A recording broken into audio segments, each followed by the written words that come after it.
dropping facility for other processes. We will see how to use that also later. Mandatory access control is worth mentioning. Linux has several mandatory access control options, SE Linux, Mac, Tomoyo. They offer some flexibility and a lot of options. However, they require the administrator to set up a policy, which is, we'll see, very different from our goal today. So privilege-related facilities in Linux are usually designed to give less privileges to root.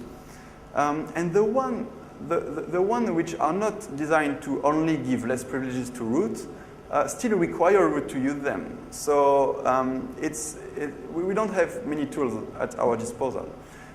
With those facilities, it's very easy to protect against confused DPUD problems, but not against arbitrary code execution. So yeah, now Chris will talk about writing good code. Okay, thank you, Julien. Let's see some of these facilities in action. So this is mostly a sandboxing talk, but first a few brief notes on one of Julien's points, which is writing secure code in the first place so that there are no vulnerabilities, or at least you minimize the number of them. And one principle we wanted to quickly introduce is that it's been very successful, is that as a programmer, you should always seek to use APIs that are harder to get wrong than they are to get right. And this principle works because programmers are lazy. They'll always follow the path of least resistance. So if your API directs them down a path that happens to produce secure code, you're in pretty good shape. The most obvious example of this has got to be string manipulation. There have been a lot of problems in C, obviously, the classic buffer overflow, which is just due to mismanagement of strings. Whereas if you are using a language like C++, you tend to get that a lot less because the language actually offers a string class by default and will handle all of the buffer allocation and extension and concatenations and so on for you. And this is actually a solved problem even in C, which is a language that's had a lot of these problems, because you can use a C++ like buffer encapsulation in C, and a couple of programs that have done this, Vsftpd, which we're going to talk about in more detail shortly. Another good example we talked about just before lunch was Qmail, a popular mail daemon, and that has had very few problems, if any, with string manipulation and buffer overflows and so on. Your code's got to be readable. If the code's not readable, then there's usually a link between readability and quality of code. And also, if the code's not readable, then how's anyone going to audit it and be confident that they found all the bugs? One other principle, if you're doing something fundamentally dangerous like authentication, make sure all the code's in one place that you can understand the interactions you've got going on. So just to have a couple of examples on the point about APIs that are easy to abuse versus easy to get correct. Here's an example of an API I think is easy to abuse. This function here will actually read something over an SSL socket, and as you can see, it's modeled after the read function in the Unix API, so you would expect it to behave very similarly. So if this function, when you ask some data over the SSL socket, returns 0 to you, what does that mean? Well, traditionally, that means end of file. You're done transferring whatever you were transferring. You can move on now. Unfortunately, if you're on a cryptographic channel, that's not the end of the story. I mean, how did that channel close? Did it close because the remote end actually finished sending? Or do you have a man-in-the-middle attacker that injected a TCP reset and closed the connection down? It happens that both of those cases, one of which is a potential security concern, this API returns 0. And if you really want to find out what happened, you've got to sort of call another API, the sort of really what happened API, that'll tell you if it was a genuine secure shutdown or an insecure shutdown of that socket. So this is the sort of example of an API you want to avoid. And in Vsftpd's implementation of SSL, I got this wrong. I looked at all the other FTP clients and servers. Everyone got it wrong. So the principle sort of does seem to hold here. So here's some code random code I dug out that I thought was fairly hard to read. It's sort of iterating over strings, doing lots of length calculations. We've got some pointer arithmetic in there, a nice go-to. So can anyone see a vulnerability in this code? Anyone got an idea what sort of line looks suspicious there? The point being, I don't think there is a vulnerability in that code, but I just can't tell by looking at it. I have to spend quite some time understanding all the different buffer constraints and so on. It'd be much nicer if a secure buffer API we use, which handled all of the allocation automatically. You didn't have to worry about whether your pointer's gone off the end and so on. So on to the more interesting sandboxing related things. We're going to talk about privilege separation.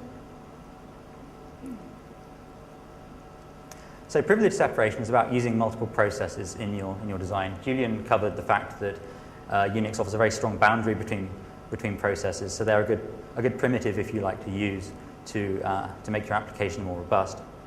So you sort of want to be looking at one process per privilege level in your application, which sounds complicated, like you might have an explosion of privileges, but typically a lot of good designs can make do with just two processes. We'll see that with Vsftpds. Obviously, you want to use different users for the two processes, otherwise the processes can typically just take each other over. Each process should run with the minimum privilege it needs. That's the principle of least security, which Julien, no, what is the principle? Least security, yeah, I don't remember. That one, yeah. And obviously these two processes, the trusted end and the untrusted end, are going to have to communicate with each other, and you want to keep that communication simple, both in the sort of messages going back and forth and the way those messages are transmitted. Otherwise, the more complicated that is, the more chances there's going to be a buggy interaction between your trusted and your untrusted end. So let's look at a definite example of Vsftpd. So the motivation for Vsftpd was, this was a long time ago. It was written, I think it started in something like 1999.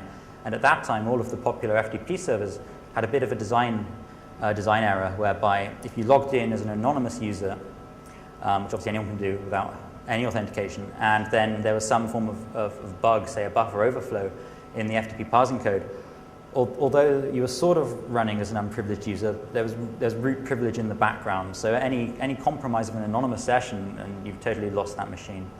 And that's kind of unfortunate. And every time a new class of security vulnerabilities would come out, say for example format strings, then you would have these terrible bugs where anonymous FTP servers could get rooted straight away.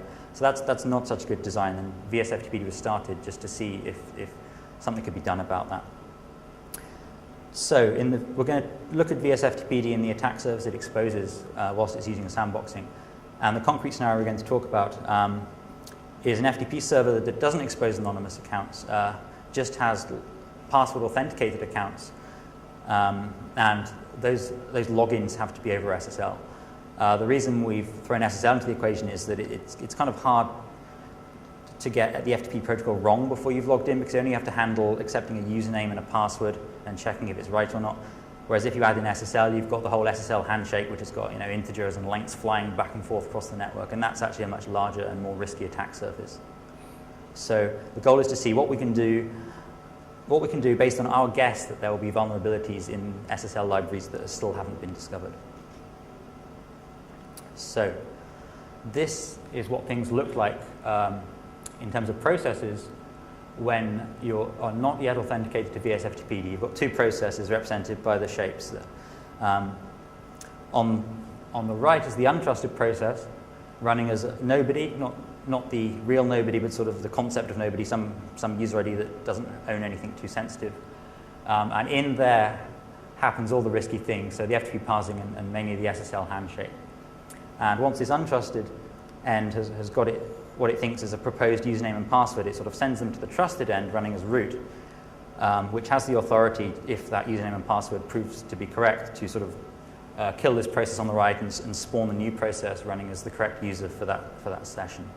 The point here being that the stuff running as root on the left is as small as possible and it has a very minimal interface to the untrusted side, or all it does is accept a username and password and checks them. So let's say I provide a valid username and password and I get a session now running as Chris. Slightly more trusted, hence the change in color, but Chris may still not have permission to run programs on that machine. He may still be a user that just has permission to download and upload some files. So we've got all of the untrusted stuff still going on in a separate process, so the expanded FTP protocol parsing, more SSL handshakes for the data connections, and so on. And all of the things it may need to do that are slightly privileged, it again asks a new process, privileged process. for those facilities. So one example here is